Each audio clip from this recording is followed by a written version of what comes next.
I enjoyed myself in prison. God gave me favor with the guards and everything. I had a good time. I had some self-worth. I had a purpose in my life because Jesus was the center of it. The work was nothing. I mean, it was fun. I just enjoyed doing things to make things better. Throughout that time, I used to listen to a radio station on the Christian radio in Marquette, and I would listen to Dr. Dobson every night at 8:30.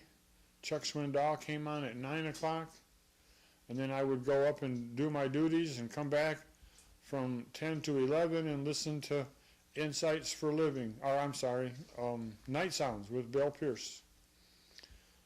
And then I would go to bed.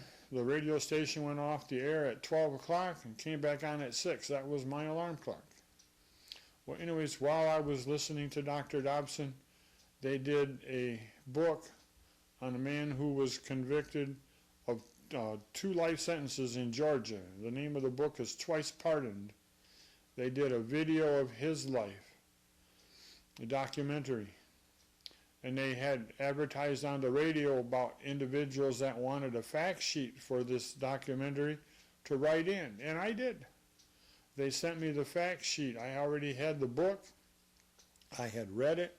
I took the book and the fact sheet to the warden at the prison and asked him if it would be possible to order this, the video, so that I could show it to the Tuesday night fellowship group. Told him that I would pay the cost, and he looked at the fact sheet and kind of looked at the book and looked up at me and said, the inmate benefit fund will pay for it. Now, I'm an inmate in prison, the worst prison in Michigan at that time, which was Marquette, and the Lord blessed me. We had the video. I showed it to the fellowship group on Tuesday night, and then the warden said, what do you want to do with it the rest of the time? You have it for a whole month. I suggested that we play it on Monday nights. It was played on Wednesday mornings and again on Friday afternoons for a month. Every week it was played 3 times on the channel, the college channel there at the prison. So it was, witnessed by many of the other inmates inside. And I don't know how many of them came to the Lord from it, but that's how God blessed me. And there are just many things. I mean, I could sit here all night and tell you about it. But I got out of prison, got a job, and worked. Lived in Grand Rapids, fell back into the wrong company and kind of went down the wrong road for a while. I got out of that, tried to run from the drugs and the abuse, and I was living in Ludington, and got in trouble, spent a couple of months in the jail there for asking a question. It was misunderstood. So I spent 5 months in the jail in Ludington. And while I was there, the Holy Spirit said to me, you can't run from it, you have to stand up and fight back. So at that point, I started to stand up and say no to Satan. I wasn't going to fall into his traps. I wasn't going to believe his lies. And from there, I came back to Grand Rapids with no place to go, no job, and no self-worth, nothing, no hope. I started to hang out at the Transport for Christ Chapel at the 76th Street truck stop. The chaplain there, Chaplain Kevin Van Horn, kind of took me in and let me come in. I told him that I needed someplace to be accountable. If my probation officer ever asked where I was at a certain time or what I did, I had to have someplace where I could be accountable. He said that it was all right, I could hang around there. A couple of the other volunteer chaplains started to ask questions. Why does he hang around here all the time? And Chaplain Kevin simply said, give him something to do. He just needs a purpose. So with that, I was watching out the window of the chapel, and sometimes drivers would come in and have donations of food, chicken or whatever, a couple of boxes that were either extra or damaged, and they were told to throw it away. Well, they didn't want to do that. They brought it into the chapel, and there was a couple of food pantries in the area. We would call them, and they would come and pick up the donations. Now, a couple of the members of the chapel thought that was inappropriate. It wasn't part of their ministry, and they complained. Well, as I sat there and got involved with it, seeing it go on, drivers would come in and throw 2 or 3, 4, 5 40-pound boxes of chicken in the dumpster. Well, once I realized what they were doing, I would run out there and stop them. Say, hey, I can use that. And they would always say, well, they told us to throw it away. Well, we'll throw it in the trunk of my car, and I'll take it to the food pantry. So with that began the ministry that God has blessed so much.